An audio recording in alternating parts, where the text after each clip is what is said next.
Boxing Ego here. If you like this video, make sure you hit the like button and also subscribe to the channel and hit the bell icon on the top of your screen to get notified when the latest new content drops. 1.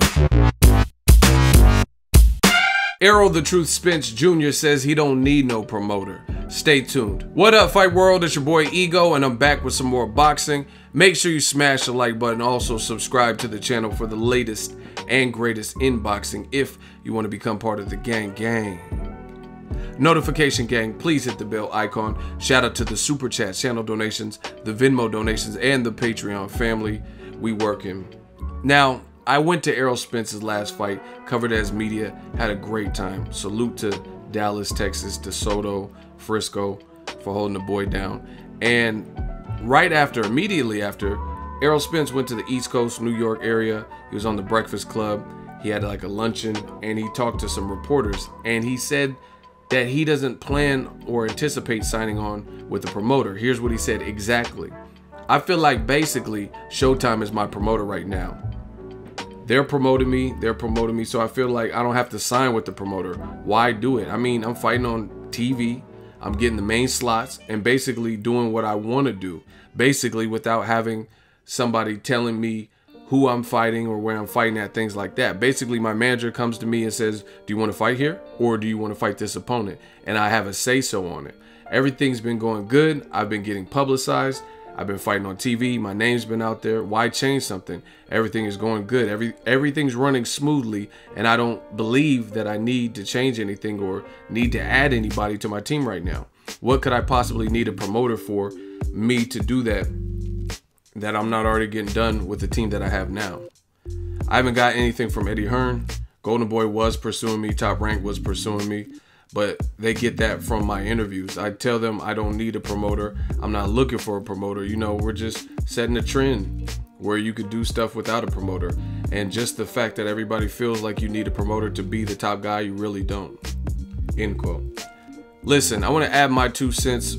I want to give props to Errol Spence because he's willing to stand on his own and say what he believes. A lot of people have been almost brainwashed in the sport of boxing to believe that this is the way things are done. But change will never come if everyone does the same thing and nobody actually stands alone. You know what I mean? So I happen to agree with Errol Spence Jr. You got to look at it. And I've said this before. Golden Boy, I know Golden Boy Oscar came out and he says that Errol's wrong, and he's been saying that Errol Spence, I would love to promote him. He needs a promoter, this, that, and the third, right? And I believe he responded to Errol Spence's recent comments, and he was just saying he's wrong. He does need a promoter. Hey, guys, Errol, he's a great fighter. He needs a promoter. All this stuff. But I happen to side with Errol Spence. Here is why. First of all, we could look at the different names that were present, that Eddie Hearn, DAZN, Golden Boy, and Top Rank, right? DAZN is something brand new, so we don't know how that's going to be because I haven't seen any fight on there because it's something very new. Eddie Hearn's a good promoter, but he works with a lot of talent from the UK. He has yet to make Daniel Jacobs into a household name. Jacobs, his biggest fights and his biggest paydays have occurred before he even partnered with Eddie Hearn. The Golovkin fight, the Peter Quillin fight, those were more beneficial to Daniel Jacobs' resume than any fight that he's had since being with Eddie Hearn. The fight with Luis Cuba Arias or Zaleski. I mean, those weren't bad fights, but they definitely didn't carry the same level of weight as a Golovkin or Peter Quillin win or a Golovkin fight, because I thought he won, but they gave it to Golovkin. So that's one person. Top Rank, I haven't really seen them specialize in making an African-American fighter really their priority. You look at Terrence Crawford, great fighter. But the way Bob Arum promotes Terrence Crawford, I wouldn't say he's saying favorable things. Is still a fighter in his stable, yes. He's saying he's like Sugar Ray Leonard. But listen to how he talks about Lomachenko, right? He says, oh, nobody, we've never seen what Lomachenko has been able to do, and he's greater than Ali and Floyd and Pacquiao and all this. Like, that's an insane praise for a guy with 12 fights. Lomachenko is good, but we haven't really seen that. Crawford's last fight, I went and covered it, and that was on an app. So, you know, let's say Errol Spence went over there. What is Top Rank going to do drastically different? Now, Top Rank's another good promoter. I think another specialty of theirs is the young fighter, like young talent, the Shakur Stevensons, Mick Connellan. When you're really starting your career, Gabe Flores Jr., when you're starting your career, and just to get fights in, Michaela Meyer and different people like that, when you need to get fights in and be built up and get activity. They know what they're doing. But Errol Spence is already a champion. So, like I said, who have they had that's like an African-American undefeated champion who's already been built? And they've like really made them into a household name. And then finally, Golden Boy, who's probably thrown the most bait out into the sea for Errol Spence and trying to sign him, is Oscar De La Hoya and Golden Boy. But you can definitely say that the Golden Boy in general doesn't have that much star power outside of Canelo. They have Lucas Matisse, Mauricio Herrera, Jesus Soto Kras, Ryan Garcia, but he's still kind of developing. Marlon Esparza. I'm not saying they don't have talent, because they definitely have that. Marlon Esparza, shout out to my girl, and Ryan Garcia, Joseph Jojo Diaz. They have talent, but at the same time, they're not all household names yet. You know what I mean? The only real star that they have would be Canelo. I don't even know who would be next. Maybe David Lemieux, maybe. You know what I mean? And then when you talk about an African-American fighter, who is Golden Boy made into a household name, right? And the reason I'm bringing up African-American fighter is because Errol Spence is that. So you have to work with what you have. You have to, he can't bleach his skin like Sammy Sosa and be someone else. So we would need to see Golden Boy do something that I don't recall them really doing, and that's turn a black fighter or African-American fighter into this major marquee household name like they've done with Canelo. But Canelo's upbringing, the way he looks, different things like that, that's helped his success. But guys like Rashidi Ellis, I think is, shout out to my dude, he's with Golden Boy, but I haven't really seen him get the big name fight yet, right? I think Keandre Gibson, I haven't really seen him get a main event yet. So what would Oscar De La Hoya or Golden Boy or really any of these other promoters do drastically better than what Al Heyman has done?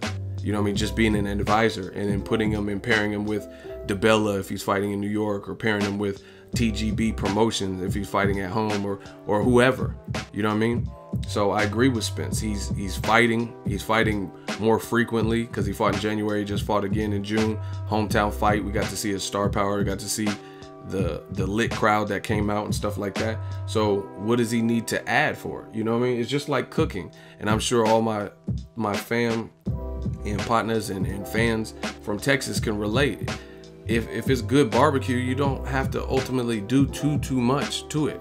You know what I mean? If you get a good slab of ribs, quality meat, you know what I mean? We have a special barbecue sauce. You don't have to do too much. And I think he's from the South. He's from Texas. And I think that's kind of his formula. He's like, man, everything's working. I got some nice jewelry I'm able to provide for my family. I got a place to live. I'm getting main event slots. We're increasing in terms of our viewership numbers.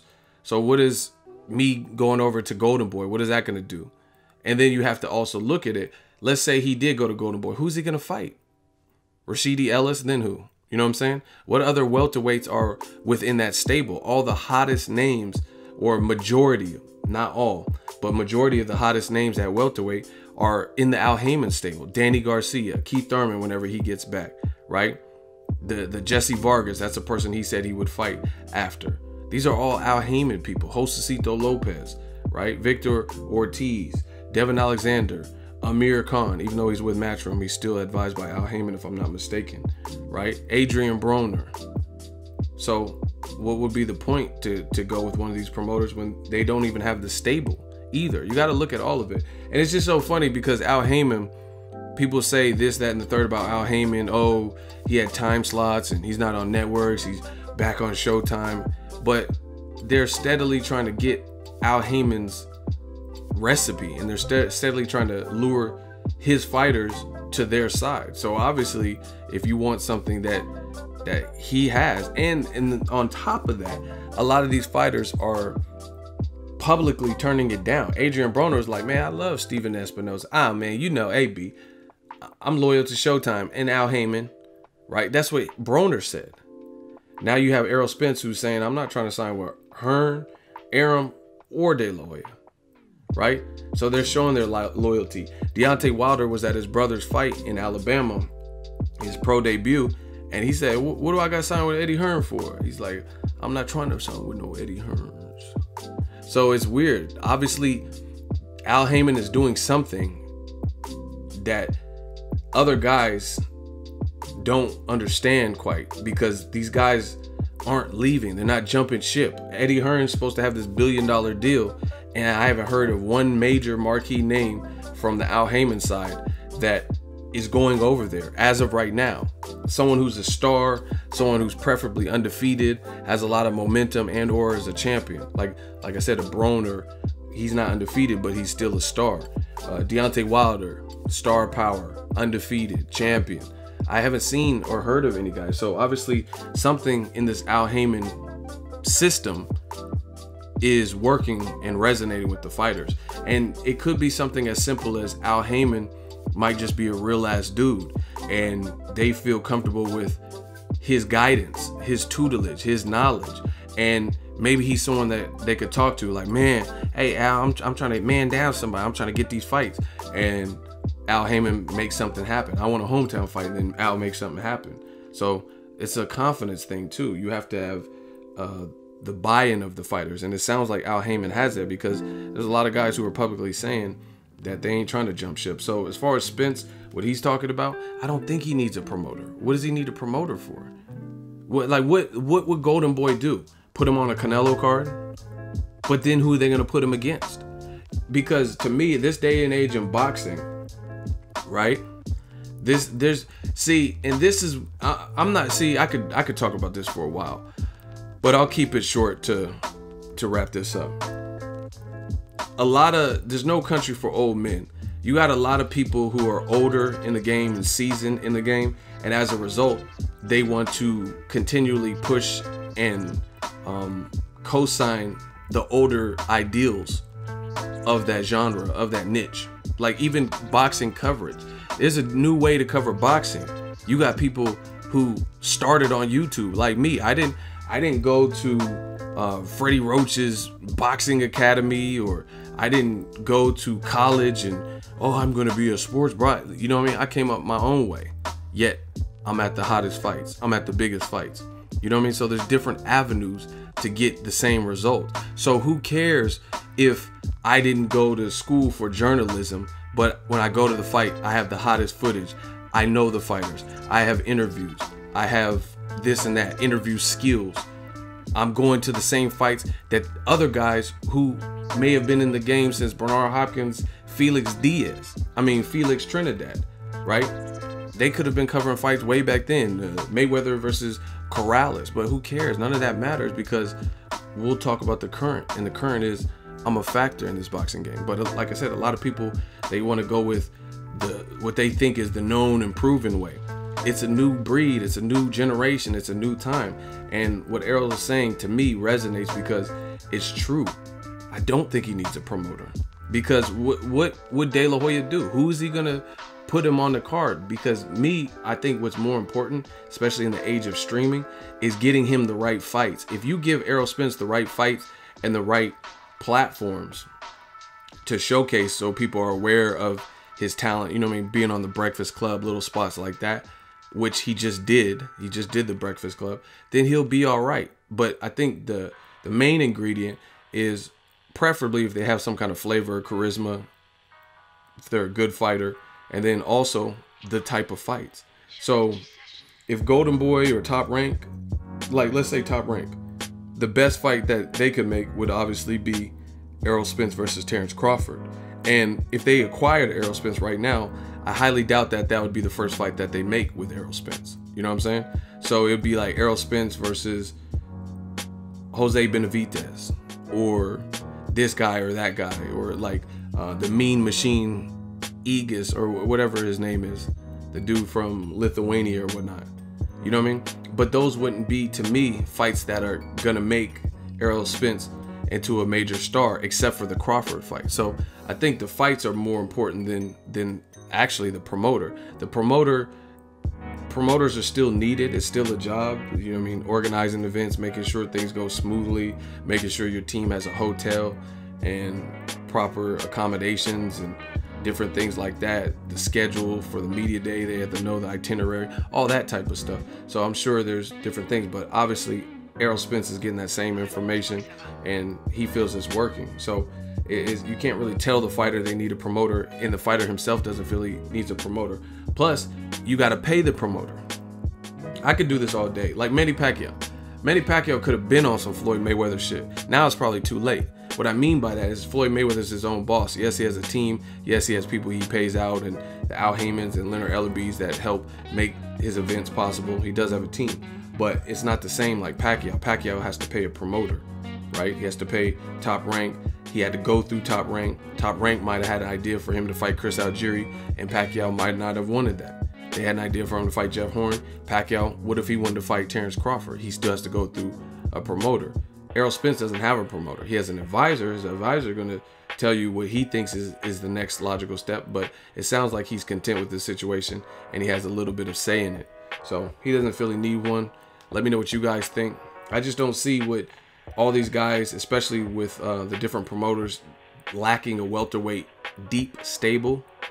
I don't see what they're going to do. It's just like, why did the Golden State Warriors beat the Cavs? Because LeBron, as great as he is, that's one player. I'm not saying the Cavs have no one else that's good, but they don't have anyone else that's even remotely comparable to a LeBron. However, when it comes to Golden State, they're a whole team. So they have shooters. If Clay is having a bad game, then expect Steph Curry to be having a good game. If he's not having a good game, then expect the next person, McGee, to step up, or you know what I mean, JaVale or whoever to step up. So they're a complete team, right? And I think that's what makes it. If, let's say, Steph is having a bad game, then you have KD, who is going to have an awesome game. So it's a team. And the reason I'm talking about team versus like one person, Warriors versus the Cavs, is Al Haymon has a deep stable in a lot of these divisions, especially welterweight, right? Some of these other promoters have guys who aren't really developed, or maybe one star, like Terrence Crawford. Terrence Crawford is the biggest welterweight star that I can think of that's with Top Rank currently. You know what I mean? So what is Errol Spence, if you sign to Top Rank, for what? Like, who are you gonna instantly make the Crawford fight, or is he gonna have to fight a bunch of other guys you can find, and then that's the climax? So I think Errol Spence needs to just keep doing what he's doing, win, keep growing, looking sharp, and growing. Maybe do some more interviews and more press spots. He even said that when we talked to him outside of his fight, outside of the venue. He said, I don't really like doing all that stuff. You know what I mean? I don't have to do all the hooting and hollering, rah, rah, rah stuff, but I'll probably start doing it more. So if he starts doing that more, there's not going to be any stopping him, because he's already a good fighter. Let me know what you guys think about this whole topic of fighters or top guys like Errol Spence needing a promoter versus not. Drop it in the comment section. Make sure you smash the like button as always. Hate, comment, and subscribe. Till next video is Ego signing off. So if you enjoyed this video and want more content like this on the channel, you can show your appreciation by going to the PayPal donate button or the YouTube support button, and you can donate any amount that you feel is equivalent to the value of this video. Much more to come. Thank you guys for your support. Boxing Ego, the future of boxing.